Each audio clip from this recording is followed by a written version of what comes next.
So if you've got no ideas, this is how using AI, you can help generate as many ideas as you want.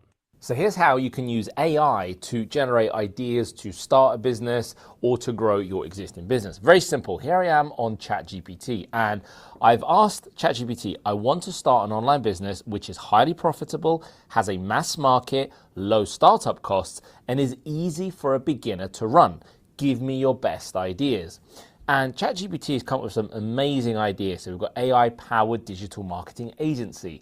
Gives you why, what you do, startup costs are low, how to start, and the potential monthly income as well. Faceless YouTube channel, AI-powered newsletter. This is the one I love. AI-generated digital products, ebooks, courses, printables. So that is how you use AI to generate ideas to create your digital product.